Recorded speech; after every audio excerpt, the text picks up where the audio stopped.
धन्यवाद, धन्यवाद, धन्यवाद, धन्यवाद, धन्यवाद हो पिता परमेश्वर। आपका बहुत बहुत धन्यवाद देते हैं पिता परमेश्वर कि आपने हमको ये मौका दिया पिता कि हम जूतों की भूमि में पाए जाते हैं। पिता परमेश्वर, हम आपको धन्यवाद देते हैं, बहुत बहुत धन्यवाद देते हैं पिता परमेश्वर कि आपने पिता परमेश्वर हमें आज अपने स्तुति के लिए पिता परमेश्वर हमें ये मौका दिया है पिता परमेश्वर कि हम आपकी स्तुति कर सकें, हम आपकी तारीफ कर सकें और पिता परमेश्वर हम आपको जीवित बलिदान चढ़ा सकें। आइए हम प्रार्थना करें। धन्यवाद, धन्यवाद, धन्यवाद, धन्यवाद, धन्यवाद, धन्यवाद, धन्यवाद, धन्यवाद हो पिता परमेश्वर। आज के समय के लिए पिता परमेश्वर हम आपको हृदय से धन्यवाद देते हैं पिता परमेश्वर कि पिता परमेश्वर आपने पिता परमेश्वर हम पिता परमेश्वर 11 महीने और 9 दिन तक 2022 में भी संभाल के रखा पिता परमेश्वर। हमें ये पिता परमेश्वर आज का ये दिन दिखाया पिता परमेश्वर कि जब हम आपकी स्तुति और आराधना करने के लिए पिता परमेश्वर आगरा मसीह मंडली के पेज पर पिता परमेश्वर आमंत्रित किए गए हैं, क्योंकि पिता परमेश्वर ये आपको पिता परमेश्वर अच्छा लगा और आपने पिता परमेश्वर ये बातें अपने पिता परमेश्वर सेवकों के मन में डाली और पिता परमेश्वर उन्होंने अपने पिता परमेश्वर की इच्छा के अनुसार हमें यह मौका दिया कि हम परमेश्वर के वचन को हम भी शेयर करने वाले हो सके और जो आशीषें पिता परमेश्वर की हरेक के लिए रखी हुई है वो आशीषें उनके द्वारा हमें भी प्राप्त हुई। उसके लिए पिता परमेश्वर हम आगरा मसीह मंडली का बहुत बहुत धन्यवाद करते हैं। हम मैडम शबनम का और अनुपम भैया का तहे दिल से धन्यवाद करते हैं पिता परमेश्वर कि उन्होंने आज का दिन हमें सौंपा कि हम पिता परमेश्वर के नाम से अपने भी मुख से उसकी होसन्ना करने वाले हो सके, उसकी जीवित गवाही देने वाले हो सके। पिता परमेश्वर हम आपको धन्यवाद देते हैं कि जो भी कोई पिता परमेश्वर उपस्थित होगा इस मीटिंग के लिए, उन्हें पिता परमेश्वर आप हमेशा हमेशा हमेशा आशीषों से मालामाल कीजिए और पिता परमेश्वर होने दीजिए कि जो पिता परमेश्वर उनके दिल में आपके प्रति एक प्रेम है, एक आपको पाने की अभिलाषा है, जो पिता परमेश्वर वो आपके साथ में मिलकर पिता परमेश्वर लोगों के साथ में उसको बांटना चाहते हैं, वो सब पिता परमेश्वर जो उपस्थित हैं उन सबको पिता परमेश्वर आप अपने आशीषों से नवाजिए और पिता परमेश्वर अपने वचन को हरेक के मुंह में डालिए पिता परमेश्वर कि ये वचन दुनिया भर में फैलाया जा सके। जो ऑफलाइन पिता परमेश्वर ज्वाइन होंगे उन्हें भी पिता परमेश्वर आप अपने आशीषों से नवाजिएगा पिता और होने दीजिएगा पिता कि उनके द्वारा भी परमेश्वर की महिमा दिन ब दिन बढ़ती चली जाए पिता। पिता परमेश्वर हम फिर से एक बार पिता परमेश्वर मैडम शबनम के लिए, अनुपम भैया के लिए, उनके दोनों बच्चों के लिए प्रार्थना करते हैं पिता कि वो लोगों का परिवार पूरे तरीके से जो आप पर समर्पित है होने दीजिए पिता परमेश्वर कि उन्हें इतनी ज्यादा ब्लेसिंग दीजिए पिता कि वे दूसरों तक जाकर आपके वचन को जो बतलाते हैं होने दीजिए पिता परमेश्वर कि वो पूरे तरीके से पिता परमेश्वर आपके जो ब्लेसिंग में रहते हैं उनके बच्चों तक पिता परमेश्वर ये ब्लेसिंग पहुंचती है। इसके लिए पिता परमेश्वर हम आपके दिल से आभारी हैं। पिता परमेश्वर आज के दिन के लिए हम आपके अधीन हो जाते हैं, अपने शरीर को, अपने मन को, अपने हृदय को, अपने जीभ को, अपने ओठों को हम सब कुछ आप पर अर्पण कर देते हैं पिता और ये प्रार्थना हम पवित्र पवित्र यीशु मसीह के नाम से मांग लेते हैं। सुनिए और कबूल करिए। आमीन, आमीन। धन्यवाद हो राजा भाई, धन्यवाद हो। Praise the Lord.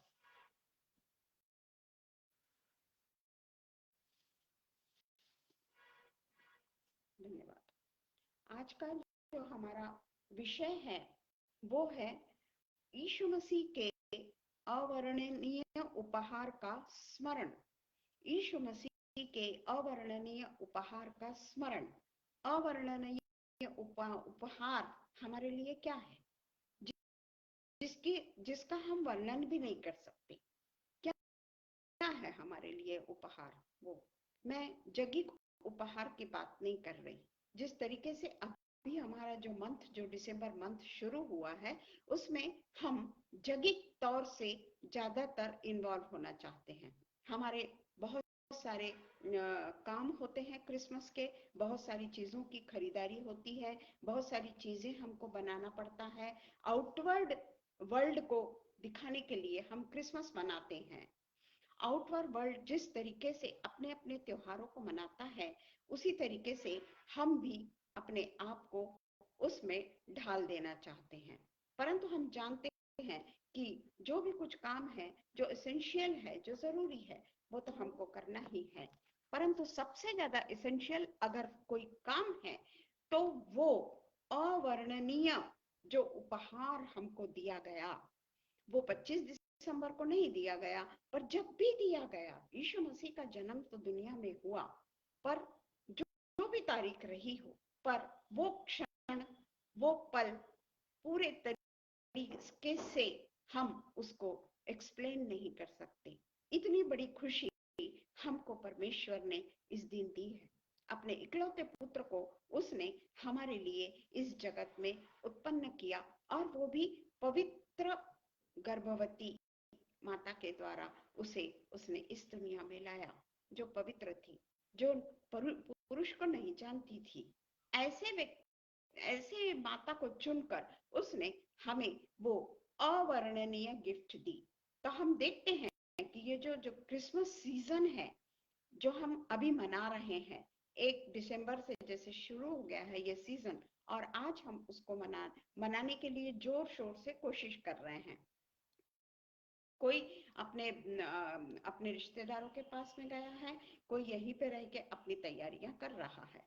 परंतु जो भी कुछ है, आज जो हम मना रहे हैं, ये सबसे सुहावना मौका है, ये सबसे हसीन मौका है कि आज हम परमेश्वर ने जो हमें एक अपना प्यारा मेमना दे दिया, अपना प्यारा जिगर का टुकड़ा दे दिया, कि हम उसके द्वारा उद्धार पाए, और केवल उद्धार ना पाए, बल्कि हम उसके अनुसार अपने जीवन को बिताएं। Praise the Lord, praise the Lord Nagesh भैया, प्रेज द लॉर्ड, कि हम उसके अनुसार अपने जीवन को बिताए। ये एक सुहावना मौका है हमारे लिए। जरूरी नहीं कि हम ये सुहावने मौके को, यानी जो हमारे पास में चीजें हैं, उन्हीं चीजों को और भी स्टोर करने के लिए खरीदने को जाएं। हमारा तो यीशु मसीह ने हमारे जीवन में क्या किया। यीशु मसीह ने जब से हम पैदा हुए, या जब से हमने होश संभाला, ओके ओके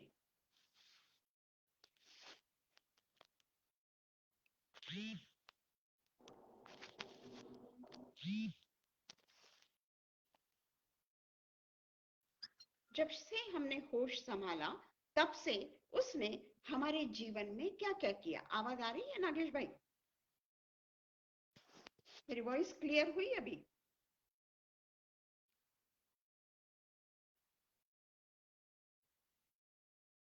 अभी आवाज आ रही है क्या आपको?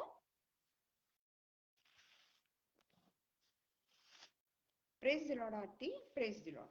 तो हमको ये बताना है कि हमारे पुराने मनुष्यत्व को छोड़कर किस तरीके से हम नए मनुष्यत्व को, जो हमें मार्ग दिखाता है। हमारा जो पुराना मनुष्यत्व था वो कैसा था, ये हम अच्छे तरीके से जानते हैं। हम जानते हैं कि हमारे पुराने मनुष्यत्व में हमें क्या क्या कमियां थी, और हम ये भी जानते हैं कि क्या सचमुच में वो कमियां हमसे दूर हो गई है, क्या सचमुच हमारा पुराना मनुष्यत्व खत्म हो गया है। Thank you Aarti, thank you. क्या हमारा वो मनुष्यत्व खत्म हो चुका है कि हम अपने जीवन की गवाही जब अन्य लोगों को इस सुहावने मौके में दे रहे हैं, इस सुहावने मौके में दे रहे हैं जो क्रिसमस सीजन कहलाता है। Praise the Lord Sugandha, praise the Lord. जो इस सीजन में हमको अवर्णनीय उपहार परमेश्वर के तरफ से मिला है, तो वो उपहार को किस तरीके से हमने दूसरों के साथ में बांटना है। हमारी खुशियां तो हम कभी भी मना सकते हैं, हमारे लिए तो रोज ही यीशु मसीह ने हमारे जीवन में जन्म लिया है। एक भी दिन ऐसा नहीं है कि यीशु मसीह हमारे साथ में ना जन्मा है। यीशु मसीह हमारे दुखों में दुखी नहीं हुआ है। ये कभी भी रोज रोज रोज हमको इस चीज की गवाही देते रहना है, केवल क्रिसमस सीजन में नहीं। क्रिसमस सीजन ये एक ऐसा दिन है, सीजन है, दिसंबर महीना, जिसमें हम अपने नए मनुष्यत्व को लोगों में प्रकट करने वाले हो सके।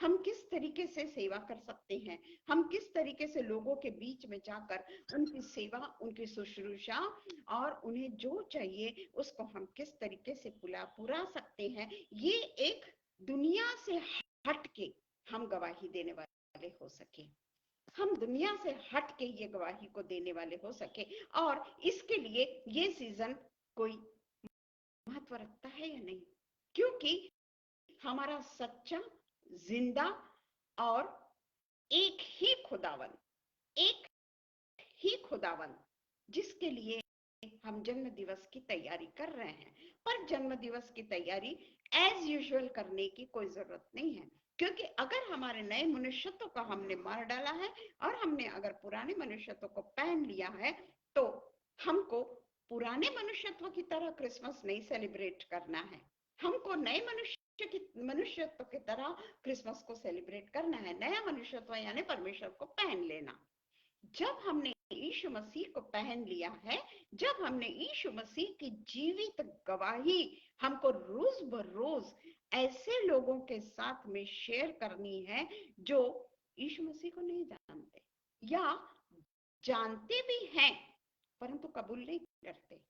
उनके पास में केवल मैं जो हमारे भी यहाँ जो लोग आते हैं, उनकी क्रिसमस के प्रति एक भावना है कि ये लोग दारू पीते हैं, खाना खाते हैं, डांस करते हैं। ये क्रिसमस ये लोग इस तरीके से सेलिब्रेट करते हैं। दारू पीना क्रिश्चियन लोगों के लिए बहुत ही ज्यादा एक हमेशा के लिए एक ये माना गया है कि ये लोग दारू पीते हैं, क्योंकि जिस तरीके से पिक्चर्स में शो किया जाता है क्रिश्चियंस लोगों को, उसके अनुसार वो अपनी कल्पनाओं को बांधते हैं। तो क्या हमारा, प्रेज द लॉर्ड अनुपम भैया, क्या हमारा ये उद्देश्य नहीं है कि नहीं, वो जो सब तुम देखते हो वो पूरे तरीके से गलत है, और ये हम तभी कर सकते हैं प्रियो जब हम नए मनुष्यत्व को पहन लेंगे। हम में और उनमें उनको कोई अर्थ नजर आना चाहिए, कोई डिफरेंस नजर आना चाहिए कि हमने जो भी कुछ देखा है ना पिक्चर में, या हमने जो भी कुछ दूसरे लोगों को देखा है ना, इनसे ये लोग पूरे तरीके से अलग है। वो ऐसी गवाही, यीशु मसीह की गवाही आज हम लोगों तक पहुंचाए, हम उन तक पहुंचाए जो यीशु मसीह को नहीं पहचानते, या यीशु मसीह के बारे में उनके मन में एक अलग से चरित्र रचा जा रहा है। Praise the Lord Angelina.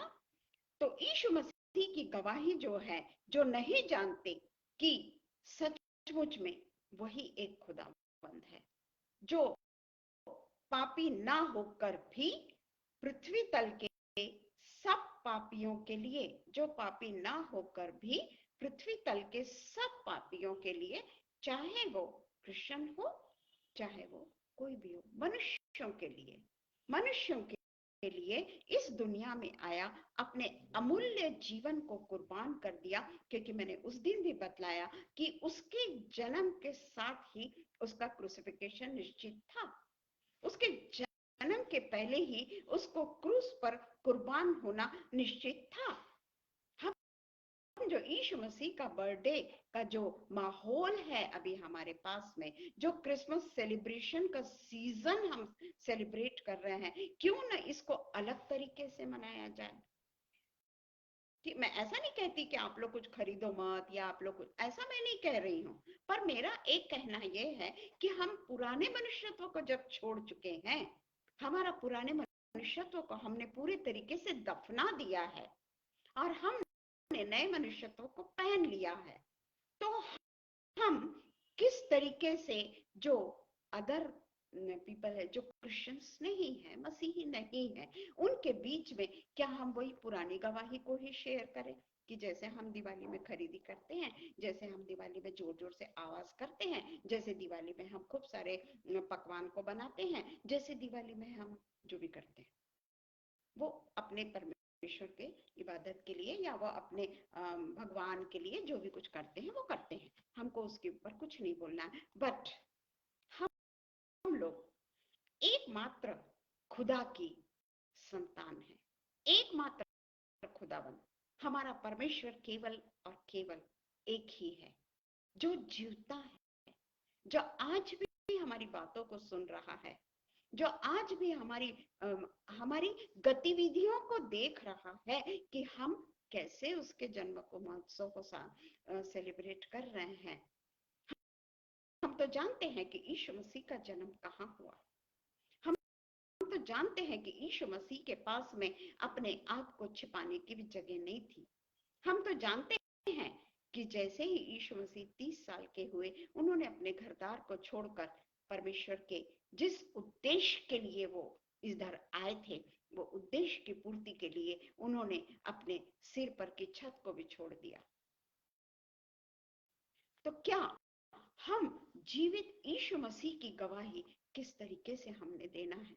हम खुद सोचे कि जो सचमुच में परमेश्वर को नहीं जानते, जो सचमुच में अमूल्य जीवन जो उनको मिला है, जैसे हमको मिला वैसे उन लोगों को भी मिला है, एक ही बार मनुष्य का जीवन हमको मिलता है, वो जीवन में हम उनको बटोरने की कोशिश करें, हम उन्हें सच्चाई को बताएं, हम उन्हें कई लोग हैं जो यीशु मसीह, आजकल के लोग तो यीशु मसीह को जानते हैं क्योंकि कई टीवी हो गया, ये बहुत सारे ऐसे साधन हैं कि कोई ये नहीं कह सकता कि हम यीशु मसीह को नहीं जानते। पर जब तक हर एक घुटना नहीं टिकेगा, हर एक जुबान ये नहीं कहेगी कि यीशु मसीह ही परमेश्वर है, तब तक यीशु मसीह का आना नहीं, ये बाइबल कहती है। तो हमारे लिए क्रिसमस सेलिब्रेशन का मुख्य जो अवर्णनीय उपहार जो हमको मिला है, जिसका कोई वर्णन नहीं किया जा सकता, उसको हम दुनिया के सामने किस तरीके से पेश करें, किस तरीके से पेश करें, उन्हीं के अनुसार चल के या अपने भविष्य, अपने जो परमेश्वर की भविष्यवाणी है उसको हम पूरा करें। हर एक घुटना उसके नाम से टिकना है, हर एक जुबान ये कहेगी कि यीशु मसीह ही परमेश्वर है। ये हमारे लिए, परमेश्वर के लिए, क्योंकि यीशु मसीह जिस तरीके से एक अवर्णनीय उपहार करके हमारे पास में आया, ये सेवा और ये हमारा काम और ये हमारा कॉन्सेप्ट बोलिए, ये यीशु मसीह के लिए या परमेश्वर के लिए एक अवर्णनीय उपहार हमारे तरफ से क्यों न चढ़ाया जाए, हमारे तरफ से क्यों न चढ़ाया जाए उसको इस साल। क्यों ना हम अपने सेलिब्रेशन का तरीका बदल दें, वही तरीका छोड़ के हम कुछ ऐसा करें कि हम अपने परमेश्वर की गवाही देने वाले हो सके, हम ये बता सके कि मेरा पुराना मनुष्यत्व छूट गया है, मैंने पुराने मनुष्यत्व को निकाल के फेंक दिया है, और जब मैंने उसको पीठ पीछे फेंक दिया है तो पीठ पीछे की चीज को कभी हम नहीं देख सकते। ये जो है, जो हम देखते हैं कि जब परमेश्वर ने अपने इकलौते बेटे को कुर्बान कर दिया, और वो हम जानते हैं कुर्बान करने के बाद में भी हम क्या ये कहेंगे कि वो मृत्यु हो गई, उसकी यीशु मसीह की मृत्यु हो गई? नहीं, वो तो मृत्युंजय है, वो मृत्युंजय है, और उसने मृत्यु को अपने ऊपर पूरे तरीके से अधिकार नहीं करने दिया। मृत्यु को उसने, मृत्यु के डंक को उसने पांव तले कुचल दिया। किसका बर्थडे हम सेलिब्रेट कर रहे हैं? वो खुदा का जिसके ऊपर मृत्यु राज्य नहीं कर सकी। मृत्यु का उसने खुल्लम खुल्ला मजाक उड़ाया। वही हमारा सच्चा और जीवित, जिसने मौत पर विजय पाई है, वो हमारा खुदा है। यह हमेशा क्रिसमस सीजन में हमारी गवाही होना चाहिए, क्योंकि उसके जन्म के साथ साथ में उसका क्रूसिफिकेशन की एक लाइन जो है वो खींची हुई है, पर उसके साथ में वो लाइन और भी ज्यादा गहरी होती चली जाती है जब हमारे खुदावंद ने मृत्यु को मजाक उड़ाया, खुल्लम खुल्ला मृत्यु को अपने पांव तले रौंद डाला और अविनाशी खुदा बन के सामने आया। वो मृत्यु को के विजय पाने वाले खुदा की मैं संतान हूं, आप संतान हो, और जितने परमेश्वर पर विश्वास करेंगे ना हमारे द्वारा ना, ऐसे तो कोई नहीं बताएगा उनको, वो हमारे द्वारा ही विश्वास करेंगे ना। हम जब उनको परमेश्वर के पवित्र वचन को जब हम शेयर करेंगे ना हमारे नए मनुष्यत्व के साथ में, तब वो परमेश्वर को मानेंगे ना। उन लोगों के साथ में हम परमेश्वर के जन्म दिवस को सेलिब्रेट करें कि आज कुछ नहीं तो मैंने एक व्यक्ति को तो यीशु मसीह के बारे में बताया, एक व्यक्ति को तो मैंने परमेश्वर के राज्य में लाया। ये क्रिसमस कितना बड़ा होगा, ये कैसा अवर्णनीय क्रिसमस होगा। सोचिए, क्या हमारा हमेशा का डर्रा वो महत्वपूर्ण है कि हम अपने जीवन से परमेश्वर को ये बताएं कि पिता परमेश्वर, मैंने तेरे लिए एक आत्मा को जीता, तेरा बर्थडे मनाने के समय मैंने तुझे एक आत्मा का उपहार दिया। वो तो हमसे कुछ नहीं मांगता ना, उसको तो यही चाहिए ना कि हम आत्माओं को बचाएं, हम आत्माओं को जीते। कितना सुंदर अमूल्य उपहार हम परमेश्वर के चरणों पर ले जाएंगे। तो इसलिए यह हमेशा, हम सिर्फ क्रिसमस सीजन की बात नहीं कर रही हूं मैं, क्रिसमस सीजन में इसलिए मैं बोल रही हूं कि ये हमारे लिए थोड़ा अलग महीना है ना। साल का ये सबसे अंतिम महीना हमारे लिए थोड़ा हटके है। हम इस समय अपने खुदा का जन्मदिन मनाते हैं। तो अगर ये जन्मदिन में ये उपहार अगर मैंने दिया पिता को कि पिता परमेश्वर, तेरा जो जन्मदिन हुआ था ना, उस समय मैं तुझे एक आत्मा की भेंट चढ़ाती हूँ, जीवित बलिदान में तुझको चढ़ाती हूँ। कितना खुश होगा हमारा पिता परमेश्वर। पिता परमेश्वर ने ये नहीं कहा कि क्रिसमस के दिन तो मुझको पैसे चढ़ाओ, या क्रिसमस के दिन सोना लाओ, लुभान लाओ, या क्रिसमस के दिन मेरे को कपड़े पहनाओ। ऐसा नहीं कहा। पिता परमेश्वर को केवल और केवल हमारे लिए वही गवाही चाहिए है कि मैंने कितनों को बचाया। हमारे पास तो 365 दिन होते हैं। बड़ी कठिन का बात है ये, किसी को परमेश्वर के चरणों में लाना बहुत कठिन है, बहुत कठिन है। सालों लग जाते हैं वो आत्मा को जीतने में। फिर भी हम ये हो जाते हैं कि वो आत्मा तो अभी तक परमेश्वर के पास में आई नहीं। परमेश्वर का नाम लेती है, परमेश्वर के वचन बोलती है, परमेश्वर के लिए प्रार्थना करती है, परमेश्वर के लिए हमसे भी प्रार्थना करवाते हैं, सब कुछ परमेश्वर करते जरूर है, पर अभी तक उन्होंने बपतिस्मा नहीं लिया। दिल ऐसा टूट जाता है कि अभी तक नहीं। पर हमको कंटिन्यूस उनके लिए प्रार्थना करते रहना है, केवल क्रिसमस में नहीं बल्कि 12 महीने, और उसके आगे भी जो हम 2023 में जाने वाले हैं ना, उसमें भी हमको ऐसा ही काम करना है जो पिता परमेश्वर को भाता है, जो सचमुच में परमेश्वर का बलिदान, जो परमेश्वर ने हमको उपहार स्वरूप में अपने बेटे को दे दिया उपहार स्वरूप में, और उसको हम क्या बलिदान चढ़ाएं। उसने तो सबसे बड़ा उपहार हमको दे दिया। जिस तरीके से मत्ती 1 और 21 में लिखा है, वह पुत्र जनेगी और तू उसका नाम यीशु रखना, क्योंकि वह अपने लोगों को उनके पापों से उद्धार करेगा। कैसे करेगा उद्धार पापों से? यहाँ क्रूसिफिकेशन आ गया। यहीं पे लिखा है कि पुत्र जनेगी, अभी जनने की है, और तू उसका नाम यीशु रखना, और यही अपने लोगों को का पापों से उद्धार करेगा। तो इसलिए हम देखते हैं कि यीशु मसीह का जन्म क्या केवल बड़े जगत में, बड़े घर में, आलीशान घर में, जहां पूरे तरीके से सुख सुविधा से वो लैस है, हाँ, इस तरीके से उसका जन्म हुआ। उसने अपने लिए सामान्य और गरीबी का जीवन जिया, गरीबी का जीवन चुना चुना, क्योंकि दुनिया उसकी है, स्वर्ग उसका है। वो चाहता तो किसी भी घर को चुन सकता था, पर उसने एक सामान्य, अति सामान्य और अति गरीब घर को चुना।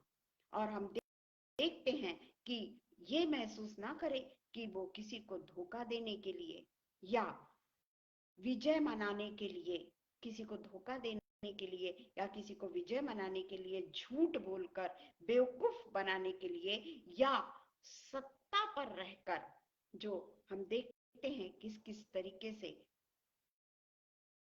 जन्म हुआ लोगों अनेक इसमें। परंतु हमारे यीशु मसीह ने क्या किसी को बेवकूफ बनाया? क्या कभी झूठ बोला कि चरनी में नहीं पैदा हुआ और बोला कि मैं चरनी में पैदा हुआ? बहुत अमीर था पर गरीबी का नाटक किया? या क्या कोई राजा का बेटा था जो राजा की संतान बनकर इस दुनिया में पैदा हुआ कि राजा जब मरेगा उसके बाद में मैं ही राजा बनूंगा? परंतु वो केवल और केवल हरेक का पापों से उद्धार करने के लिए ये भविष्यवाणी, यही एक भविष्यवाणी हुई थी। जिस तरीके से हमने 1 और 21 में पढ़ा, क्योंकि वह अपने लोगों का उनके पापों से उद्धार करेगा, जन्म के पहले की भविष्यवाणी। तो हमारे पिता ने क्या झूठ बोला? क्या हमारे पिता की भविष्यवाणी झूठी है? क्या हमारे पिता ने हमको धोखा दिया कि राजा के घराने में पैदा हुआ और बोला कि मैं गरीब घर में पैदा हो रहा हूं? क्योंकि पिता परमेश्वर ने एक योजना बनाई थी अपने बेटे को भेजने की, अपने बेटे को इस दुनिया में भेजने की योजना बनाई थी कि पुराने नियम के अनुसार हमारा उद्धार असंभव था, हमारा परमेश्वर के राज्य में प्रवेश असंभव था। पर पिता परमेश्वर अपनी संतान को अपने से अलग नहीं करने देना चाहता, इसलिए उसने खुद की संतान को अपने से अलग किया और इस दुनिया में गरीबी, अत्यंत गरीबी जीवन में जीने के लिए मजबूर कर दिया। स्वर्ग और पृथ्वी का कर्ता, पूरे दिन दुनिया का राजा, उसने अपने आप को पूरे तरीके से शून्य कर दिया, केवल और केवल हमारे पापों का उद्धार करने के लिए वो इस जगत में आया। ये बाइबल बताती है। उसके नाम की भी जो भविष्यवाणी की गई है कि तू यीशु, तू उसका नाम यीशु रखना, जो मत्ती 1:23 में हम पाते हैं कि देखो, एक कुंवारी गर्भवती होगी और एक पुत्र जनेगी और उसका नाम इमैनुएल रखा जाएगा, जिसका अर्थ है परमेश्वर हमारे साथ। यीशु, इमैनुएल, ऐसे नाम की भविष्यवाणी भी हो गई कि तू उसका नाम इमैनुएल रखना। ये भविष्यवाणी भी यीशु मसीह के लिए हुई। इसका मतलब है पिता परमेश्वर हमारे साथ। क्या वो भविष्यवाणी झूठी थी? क्या आज भी मेरा पिता हमारे साथ में नहीं है? हर एक क्षण क्या वो हमको छोड़ता है? क्या वो हमको कभी तकलीफ देता है? बताइए ना, कभी हमको तकलीफ देता है क्या? असंभव को संभव करने वाला परमेश्वर, अवर्णनीय परमेश्वर, मेरा परमेश्वर, आपका परमेश्वर, सबका परमेश्वर, जगत के उद्धार के लिए, जगत के पापों की क्षमा के लिए यहाँ इस दुनिया में जन्म लिया, और इमैनुएल उसका नाम कि परमेश्वर हमारे साथ। आज भी वो हमारे साथ में है। हम जरूर उसको छोड़ देते हैं अपने डेली एक्टिविटीज में, डेली बिजी शेड्यूल में हम उसको कई बार छोड़ देते हैं। कई बार वो आवाज देता है कि अभी तेरा समय है, तू प्रेयर कर, क्योंकि उसके प्रति, हमारे प्रति उसकी कोई तो भी उस समय ना योजना होती है। हम उसको सुनते ही नहीं, सुनते ही नहीं। हम क्या करें, हम इतने बिजी हैं। पर वो सही समय है, क्योंकि उसमें लिखा है परमेश्वर हमारे साथ 24 घंटे हमारे साथ। हम देखते हैं यशाया 53 2 से 6 में, हमारे पास में इतना समय नहीं कि हम उतना पढ़ सकें, परंतु 53वां अध्याय सभी को मालूम है। मालूम रहना काफी नहीं, मालूम तो मुझे भी है। मैं क्या करती हूँ, मैं कैसे अपने आप को बदलती हूँ, मैंने क्या किया अभी तक। मेरे तो बहुत साल गुजर गए, क्या किया मैंने। अब तो ऐसी कोई रिस्पॉन्सिबिलिटी भी नहीं है मेरे पास में, कुछ भी नहीं है। पर 3 साल हो गए, मैंने क्या किया, क्या मेरे जीवन में परिवर्तन आया, क्या मैं परमेश्वर के लिए रुकी, क्या मैंने कभी परमेश्वर की आवाज को सुना, उसको मैंने प्रत्युत्तर दिया। जिस परमेश्वर के बारे में लिखा है, जिस यीशु मसीह के बारे में पुराने नियम में भविष्यवाणी है, क्योंकि वह उसके सामने अंकुर के समान और ऐसी जड़ के समान उगा जो निर्जल भूमि में फूट निकले। उसकी ना तो कुछ सुंदरता थी कि हम उसको देखते, और ना ही उसका रूप ही ऐसा था दिखाई पड़ा कि हम उसको चाहते। उसके जन्मदिन के लिए हम अपने श्रृंगार में लगे हुए हैं, जिसने हमारे लिए ऐसी मृत्यु सहन करी कि कुछ सुंदरता नहीं थी कि उसको हम देखते। उसको पहचानना मुश्किल था, उसका रूप हम नहीं देख सकते थे। उस खुदावंद को जो हमको पुकारता है, क्या हम उसके पुकार को सुनते हैं? ये कैसे पता है कि हमको इस समय ये खरीदना है, वो खरीदना है, यूं करना है, त्यों करना? ये तो पिता परमेश्वर की आवाज नहीं है प्रियो। पिता परमेश्वर कभी नहीं कहता कि तू सिर्फ अपने लिए जी, नहीं कहता परमेश्वर ऐसा। उस देखो यहाँ पे कैसा है, उसका रूप ही ऐसा दिखाई पड़ा कि हम उसको नहीं चाहते। वह तुच्छ जाना जाता और मनुष्यों का त्यागा हुआ था, वह दुखी पुरुष था। हमको कोई तुच्छपना बता तो दे, हमको थोड़ा सा कोई हर्ट तो कर दे। हमको किसी ने ये कह दिया कि भाई तुमने उस दिन ऐसा नहीं बोला, तुमने उस दिन वैसा नहीं बोला, हम उसको एक अच्छी चीज के रूप में ना लेते हुए हम उसको सोचेंगे कि अपने आप को क्या सोचते हैं, हम जल्दी से उसके ऊपर उंगली उठाते हैं। पर हमारा पिता हमारे लिए क्यों ये सब चीजों को सहा, क्यों सहा उसने? ताकि हम लोग एक सच्चे मसीह के जिंदे खुदावंद की संतान कहलाए। कभी भी वो हमने उससे मुंह फेर लिया, केवल क्रूसिफिकेशन के समय नहीं, हम आज भी उससे मुंह फेरते हैं।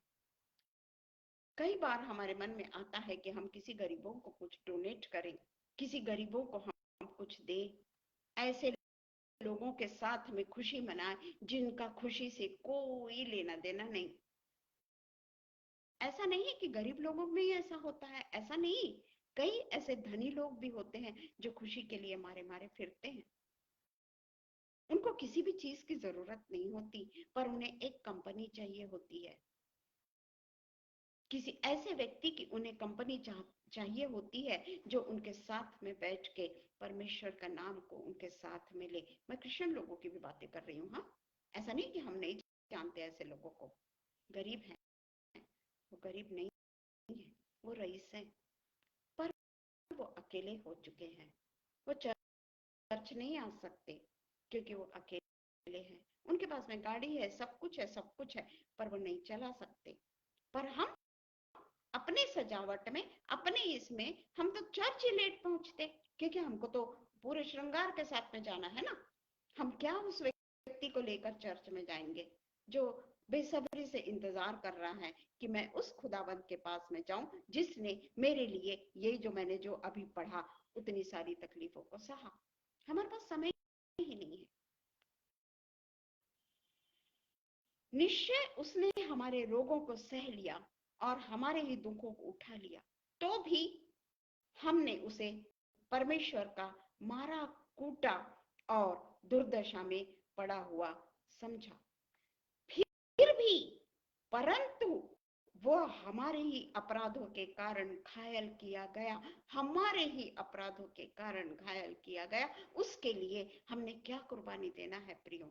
उस अवर्णनीय गिफ्ट के लिए हमने क्या गिफ्ट उसको देना है? हम सिर्फ उससे ब्लेसिंग ही चाहते हैं। हम उससे केवल अपनी आध्यात्मिक आशीषें नहीं, सांसारिक आशीषें ही चाहते हैं जो हमारे पास में कम नहीं है। क्या देते हैं हम उसको जिसने हमारे कारण, हमारे अपराधों के कारण घायल किया गया, हमारे अधर्म के कामों के कारण कुचला गया, मारा गया नहीं, कुचला गया। हम जब बैंगन का भुर्ता बनाते हैं, बैंगन का भुर्ता नहीं बोलती मैं, चलो मटन का कीमा बनाते हैं, उस समय हम मटन को क्या करते हैं? पूरे तरीके से कुचल देते हैं ना, पूरे तरीके से उसको मैश कर देते हैं ना। ऐसा हमारा पिता जिसका हम आज जन्मदिन में पूरे तरीके से बेसब्री से इसलिए इंतजार कर रहे हैं कि मैं मेरे घर को कैसे सजाऊं, मैं अपने आप को कैसे सजाऊं, मैं मेरे बच्चों के लिए क्या करूं, मैं मेरे पति के लिए क्या करूं, मैं मेरे घर में पेंटिंग कर लूं क्या, मैं मेरे घर में तोरण लगा लूं क्या, मैं मेरे घर में क्रिसमस ट्री लगा लूं क्या, उसको मैंने बहुत सजा दिया है क्या, क्रिसमस ट्री था सो एंड सो का। परंतु वही वही व्यक्ति, वही परमेश्वर जो इस दुनिया में एक मनुष्य बन के आया और हमारे अपराधों के कारण घायल किया गया, हमारे अधर्म के कामों के कारण कुचला गया, हमारी ही शांति के लिए उस पर ताड़ना पड़ी, हमारी ही शांति के लिए, हमारी शांति जो हम फिर भी परमेश्वर के साथ में ना रहते हुए संसार में वो शांति को ढूंढते हैं और संसार में वो हमको शांति नहीं मिलती। हम तो सब के सब भेड़ के समान भटक गए हैं, सब के सब हम, हमारे पास में समय नहीं है भेड़ के कारण, भेड़ के समान हम भटक गए हुए हैं। पर हमारा पिता यीशु मसीह का क्या उद्देश्य था इस दुनिया में आने का?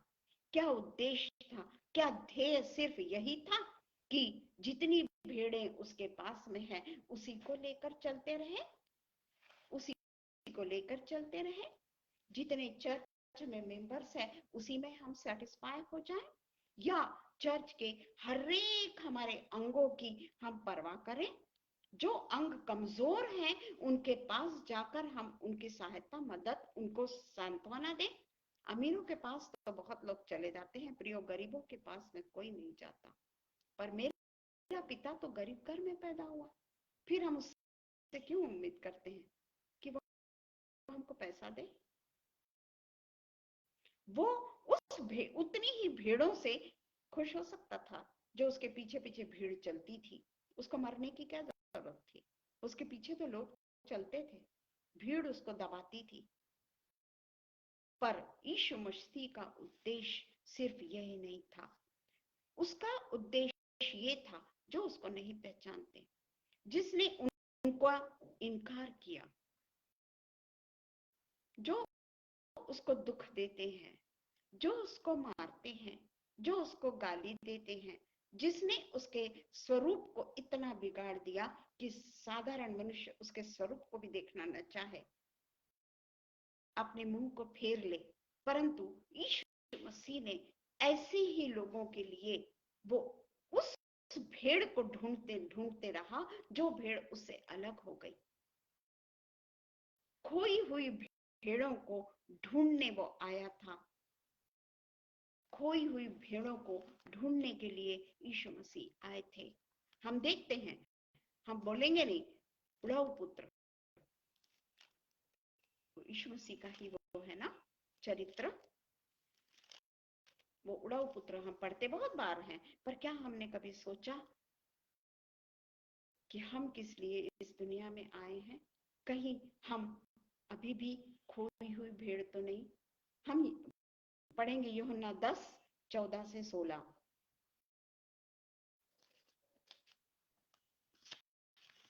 अच्छा चरवाहा मैं हूँ, मैं अपनी भेड़ों को जानता हूँ। जानता है भला परमेश्वर मुझको भी जान रहा है कि तू इतनी बड़ी बड़ी जो बातें कर रही है ना, वो जान रहा है मुझको कि मैं कौन सी भेड़ हूँ। वो अपनी भेड़ों को अच्छी तरीके से जानता है, और मेरी भेड़ें मुझे जानती है जैसा पिता मुझे जानता है, और मैं पिता को जानता हूँ, और मैं भेड़ों के लिए अपने प्राण को देता हूँ। जो भेड़ें उसकी है, जो भेड़ें उसकी है, उसको परमेश्वर जानता है कि ये भेड़ें मेरी ही है, और ये भेड़ जो है ये मेरे लिए, मैं इनके लिए प्राण देने वाला हूँ। पर वो क्या सिर्फ अपनी जाने पहचाने भेड़ों के लिए प्राण देने वाला है? नहीं, वो तो खोई हुई भेड़ों के लिए भी प्राण देने वाला है, क्योंकि मेरी और भी भेड़ें हैं। देखा 16 में लिखा है, मेरी और भी भेड़ें हैं जो इस भेड़शाला की नहीं। Thank you Angelina. जो इस भेड़शाला की नहीं, मुझे उनको भी लाना अवश्य है। वे मेरा शब्द सुनेगी, तब एक ही झुंड और एक ही चरवाहा होगा। ये जो परमेश्वर यीशु मसीह ने जितने भी काम किया है ना, वो उसने हमको आशीष दी है कि इससे भी बड़े बड़े काम तुम करोगे। जिस तरीके से यीशु मसीह उस भेड़शाला में गया जो भटकी हुई भेड़ें हैं, भटकी हुई भेड़ों को लाने के लिए गया, जो मेरा शब्द नहीं पहचानती उनको ढूंढने के लिए गया। जो मेरा शब्द पहचानती है वो तो मेरे ही साथ रहेगी, पर जो नहीं पहचानती उनका क्या? जो भटकी है उनका क्या? हम हमारे चर्च में उतनी ही छोटे से झुंड में हम खुश रहते हैं। हमने कभी ऐसा किया कि चलो आज हम उनके पास में जाएं जो परमेश्वर के वचन को नहीं जानती? हम तो उन्हीं लोगों को वचन सुनाते हैं जो उसमें कमियां भी निकाल सकते हैं, जो उसको किंतु परंतु भी कह सकते हैं कि आज के इसमें ऐसा नहीं हुआ, आज के इसमें वैसा नहीं हुआ, ये तो ऐसा भी हो सकता था, ये तो वैसा भी हो सकता था, क्योंकि हम उसकी भेड़े हैं ना। पर हम उस भेड़ों को ढूंढने के लिए जाएं जो परमेश्वर की आवाज जिसने आज तक नहीं सुनी। ये क्रिसमस में हम उन भेड़ों को ढूंढे जिन्होंने परमेश्वर की आवाज को अभी तक नहीं सुना। लूका 4:43 और 44। परंतु उसने उनसे कहा, मुझे अन्य नगरों में भी परमेश्वर के राज्य का सुसमाचार सुनाना अवश्य है, क्योंकि मैं इसीलिए भेजा गया हूँ। और वह गलील के आराधनालयों में प्रचार करता रहा, भेड़ों को बचाना और अन्य नगरों में जाकर परमेश्वर के राज्य का प्रचार करना। हम तो सिर्फ ऊपर बैठ के अच्छे से भाषण देते हैं, ऐसी जगह पे हम नहीं जाते, ऐसे लोगों को हम नहीं पकड़ते जिन्होंने आज तक परमेश्वर का नाम नहीं सुना, परमेश्वर को जो नहीं पहचानते। यस, नहीं पहचानते वो परमेश्वर को। हमने क्या करना है, हम जल्दी से पढ़ लेंगे कि हमने अपने जिंदा खुदावंत को किस तरीके से प्रस्तुत करना है। हम अपने जिंदा खुदावंत को किस तरीके से क्रिसमस के समय में और अन्य समयों में भी हम किस तरीके से अपने खुदावंत को, अपने परमेश्वर को किस तरीके से हम लोगों के सामने प्रस्तुत करें। ये है नई वाचा। 2 Corinthians 3:2-6। 2 Corinthians 3:2-6। हमारी पत्री तुम ही हो, पौलुस कहता है, हमारी पत्री तुम ही हो जो हमारे हृदयों पर लिखी हुई है। स्लेट पे, पट्टी पे, कॉपी में हम नोट्स लिखते ना, खूब सारे नोट्स लिखते हम, है ना, पास्टर साहब को बताने के लिए कि हम देखो तुम्हारे वचन को कैसा नोट कर रहे हैं। पर क्या वो सचमुच में हमारी ऐसी नोट है जो पोछी नहीं जाएगी, जिसको हम आने के बाद में देखेंगे भी नहीं, घर में आने के बाद में, घर में आने के बाद में तो नहीं देखेंगे, उसके बाद में कभी भी नहीं देखेंगे। हमारी कॉपी की कॉपी बढ़ती चली जाएगी, लिखते जाएंगे, हम लिखते जाएंगे, लिखते जाएंगे, पर कभी भी नहीं पढ़ेंगे हम। तो वही वो लिखता है कि हमारे हृदयों पर लिखी हुई है। जो हृदय पे लिखा जाता है ना, वो कभी नहीं पोछा जाता, कभी नहीं पोछा जाता। जैसे हमने यीशु मसीह को पहन लिया है, हमारा कभी भी यीशु मसीह पोछा नहीं जाता, हम कभी उसको भूल नहीं सकते, हम किसी के सामने नतमस्तक नहीं हो सकते। ये तो सभी लोगों के लिए है, चाहे कुछ भी हो।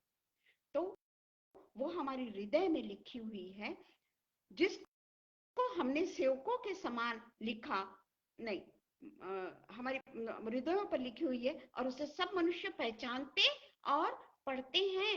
मुझे देखकर मनुष्य पहचानते हैं मुझको कि मैं कैसी हूं, और पढ़ते भी हैं मुझको, जानते हैं मेरा नया जीवन, बोलो वो अच्छा रहेगा, नया जीवन जिससे लोग कुछ सीखेंगे। पर अगर बोलो मेरे हृदय रूपी इसको जान के मेरे पुराने मनुष्यत्व को पहचानते हैं कि मैं क्या हूं, कैसी हूं, ये मेरे लिए एक गवाही नहीं है।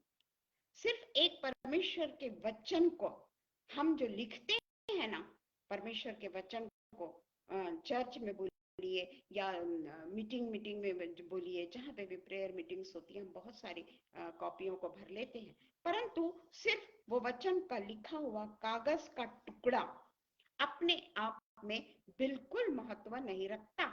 वो सिर्फ एक कागज का टुकड़ा है जिसमें परमेश्वर की आत्मा नहीं बसती, वो केवल स्याही और पेन से लिखा हुआ है, वो हृदय में नहीं लिखा हुआ है। इसीलिए वो सिर्फ एक कागज का टुकड़ा है और उसका कोई भी महत्व नहीं है, कोई भी महत्व नहीं रखता। सेवकाई का सच्चा प्रमाण हमारे परिवर्तित जीवन और हमारे द्वारा जो यीशु को नहीं जानते, हम जो परिवर्तित रूप से लोगों के सामने जब आते हैं ना, अरे पहले तो ये ऐसी ऐसी थी, हम तो इसको जानते हैं पहले ये कैसी थी। कई ऐसे होते हैं जो यीशु मसीह को गाली देते हैं, यीशु मसीह को की बदनामी करते हैं, पर उनके जीवन में जब परिवर्तन आ जाता है ना, लोग खुद उसकी गवाही देते हैं। वो है हृदय पे लिखी हुई पटिया, वो है हृदय पे लिखे हुए वाक्य, जो लोग उसको पढ़ते हैं कि आज ये परमेश्वर का सच्चा भक्त है। तो उन लोगों के लिए जो नाम मात्र के मसीह हैं, उनके भी लिए, और जो परमेश्वर को नहीं पहचानते उनके लिए भी हम एक जीवन की पत्री बन जाते हैं, एक ऐसा लेटर बन जाते हैं हम, जिसका हृदय पे परमेश्वर ने खुद अपने वचनों को लिखा है। लोग उनको जानते हैं। आज जो हम बोल रहे हैं, जो हम परमेश्वर के वचन को बोल रहे हैं, हम क्या ये वचन को सच में हृदय रूपी पटिया में लिखी हूं मैंने, कि ताकि मुझे लोग देख के सोचे कि इसमें कुछ तो भी अलग बात है? बिल्कुल नहीं, बिल्कुल नहीं। क्या है बोलना, परमेश्वर के वचन को फेसबुक पे बोलना और अपने जीवन को एज इट इज रखना। हमारे जीवन में स्याही के दाग हैं, केवल हमें जीवन में हमारी स्याही उंडेली गई है, हमारा हृदय कोरा है। इसलिए हम अपने जीवन को पूरे तरीके से बदल दें, ताकि बदलते हुए जीवन में लोगों को अनगिनत आत्मिक फल दिखने पाए। प्रेम, शांति, धीरज, आनंद, जो भी कुछ है, जो इतने भी फल जो हम देखते हैं हर जगह, आत्मिक फल, शारीरिक फल, आत्मिक रूप से किस तरीके से उन्नति करना है, शारीरिक जीवन को किस तरीके से हमको छोड़ देना है, ये सारी चीजें हम केवल अपने आप को दिखाने वाले नहीं, बल्कि लोगों को दिखाने वाले हो। या आत्मिक फल लोगों तक दिखे, हमारी जो वचन का प्रचार करने वाले के लिए एक बहुत बड़ी एक ये टेस्टिमनी हो जाए कि वो वचन के प्रचार के कारण कोई तो भी व्यक्ति परमेश्वर के पास में आया। तो मेरे को 2 साल हो जाएंगे अभी, मैंने तो एक भी आत्मा को नहीं जीता, क्योंकि मैं सिर्फ इस पे कुर्सी पे बैठ के पढ़ती रहती हूँ, तो उसमें क्या फायदा। ये जीवित टेस्टिमनी, ये जीवित टेस्टिमनी हमारे प्रचार करने के द्वारा हमको जो मिलना चाहिए वो है एक जीवन का बलिदान, एक जीवित व्यक्ति जो परमेश्वर को पहन रहा है। जैसे परमेश्वर ने खुद को नहीं बल्कि मसीह को सही स्वरूप में लोगों के सामने लाया और बतलाया। उसने अपने आप का प्रचार नहीं किया, मैं कितना अच्छा बोलता हूँ, मैं कितना पढ़ा लिखा हूँ, मैं कौन हूँ, ये सब नहीं बताया उसने केवल यीशु मसीह को अपने द्वारा प्रकट किया, यीशु मसीह का सही स्वरूप लोगों के सामने लाया, लोगों के सामने लाया। उसी तरीके से वचन जो अभी हमने पढ़ा, हमारे पास में समय नहीं है, कुरिन्थियंस 2 कुरिन्थियंस 3:1-3, पवित्र आत्मा से ये सारे जो पौलुस जो लिखता है ना, पवित्र आत्मा से प्रेरित होकर ही लिखता है। वो अपनी बढ़ाई करने के लिए ये कार्य नहीं करता, वो अपनी बढ़ाई नहीं करता, वो केवल और केवल उसकी आंखों के सामने जीवित खुदावंत होता है, जीवित यीशु मसीह होता है, और इसलिए वो इतने बड़े बड़े कार्यों को कर सका। इसलिए वो अपनी मृत्यु, जितने भी 12 शिष्य, जो 11 शिष्यों की जिस तरीके से मृत्यु हुई, दूसरा शिष्य भी यूहन्ना, उसने पतमोस नामक टापू में अपने आप को पूरे तरीके से सरेंडर कर दिया, अपने जीवन को कुर्बान कर दिया, और वहां परमेश्वर ने उसका साथ दिया, और परमेश्वर ने उसके हाथों से प्रकाशित वाक्य लिख डाला। ये गवाही है, ये गवाही है, ये क्रिसमस है। क्या नहीं किया लोगों ने, सिर्फ चेले ही नहीं, उनके मानने वाले भी उस समय जो थे, उन्होंने भी अपने जीवन की कुर्बानी करी। पौलुस ने भी अपने आप को पूरे तरीके से, जो यीशु मसीह के लोगों को सताने में आनंद उठाता था, वो खुद अपने जीवन में दुखी रहा, फिर भी उसने यीशु मसीह को नहीं छोड़ा।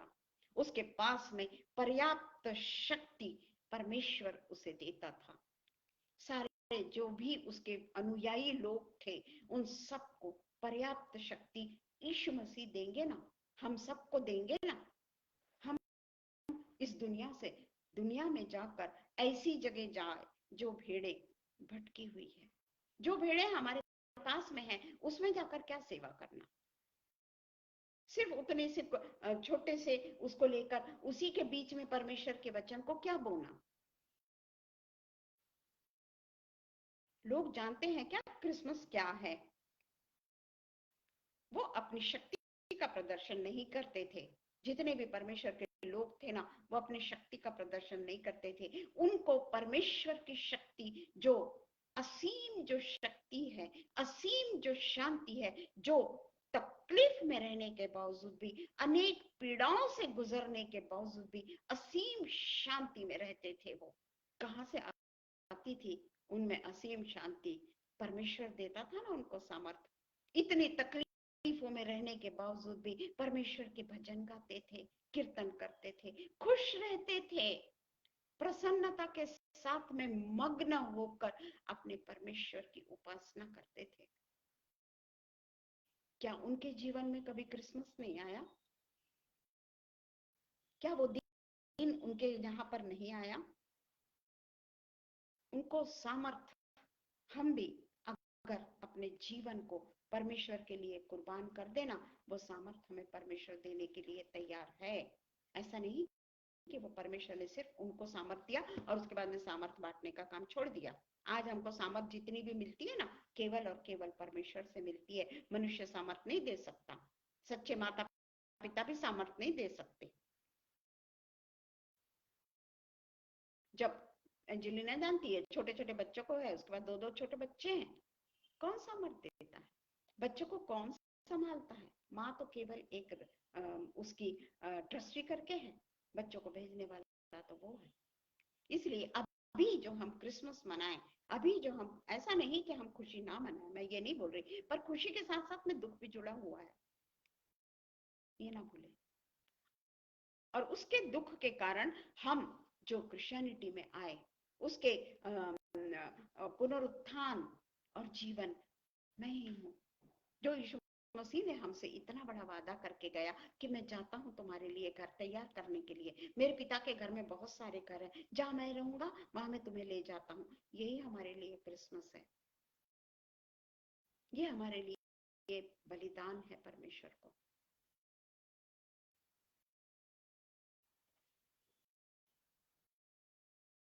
परमेश्वर हम सबको आशीष दे। आइए हम प्रार्थना करें। धन्यवाद हो पिता, धन्यवाद धन्यवाद धन्यवाद धन्यवाद धन्यवाद पिता परमेश्वर। ये जो जीवित वचन पिता परमेश्वर आपके द्वारा हमने बोला है पिता परमेश्वर, आपने जो पिता परमेश्वर एक पवित्र आत्मा से पिता परमेश्वर, जो सामर्थ से बढ़कर पिता परमेश्वर, जो हम जान भी नहीं पाते, जो हम समझ भी नहीं पाते, जो हम बोल भी नहीं पाते, हमारे मुख से आपने बातचीत की, हमारे ओठों से पिता परमेश्वर आपने अपने वचन का प्रचार करवाया।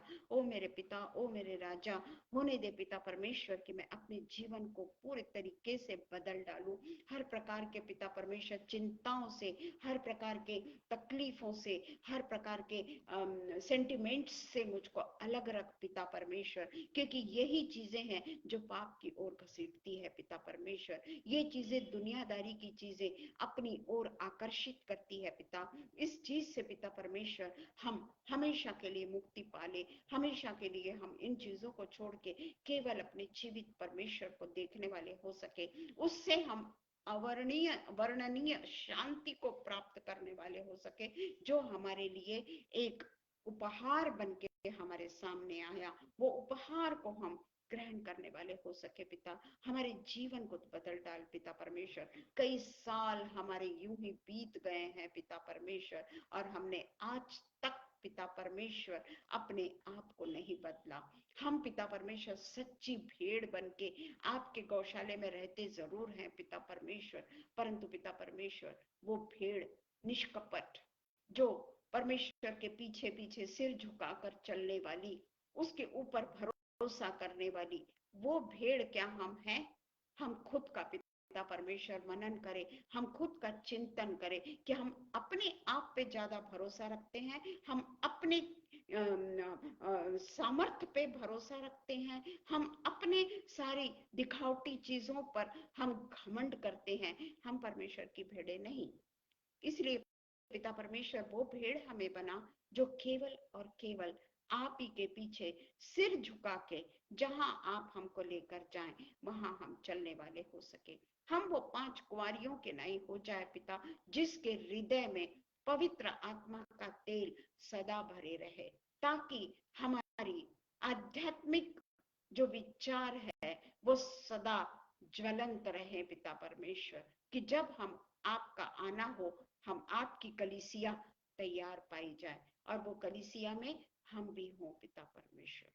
हम आपसे यही प्रार्थना करते हैं। जिन्होंने भी पिता परमेश्वर ऑनलाइन पिता परमेश्वर आपके वचन को सुना, उन सबको पिता परमेश्वर आपने आशीषें दी है, और पिता परमेश्वर उन्होंने जो अमूल्य समय आपके लिए दिया, उसके लिए पिता परमेश्वर मैं यीशु मसीह के नाम से उन सबको धन्यवाद करती हूँ पिता परमेश्वर। मैं फिर से एक बार आगरा मसीह मंडली के लिए धन्यवाद करती हूँ कि उन्होंने मुझको ये मौका दिया कि हम उनके पेज पे आज जो हमें न्योता दिया गया, हम पिता परमेश्वर के नाम को ऊंचा उठाने वाले हो सके पिता। हम पिता परमेश्वर शबनम और अनुपम भैया के लिए प्रार्थना करते हैं। उनके साथ में आप सदा रहिए, उनकी आत्मिक उन्नति दिन प्रतिदिन उनको पिता परमेश्वर अपने नए नए ब्लेसिंग से भरते चले जाइए। उनके बच्चों के भी साथ हुए, उनके बच्चों के जीवन में भी पिता परमेश्वर आप आशीषें दीजिए। ये सब कुछ पिता परमेश्वर हम हमारे जीवित यीशु मसीह के नाम से मांग लेते हैं, पिता परमेश्वर के नाम से मांग लेते हैं। सुनिए और कबूल करिए। आमीन पिता, आमीन, आमीन। Thank you everyone, God bless you. सभी को गॉड ब्लेस यू।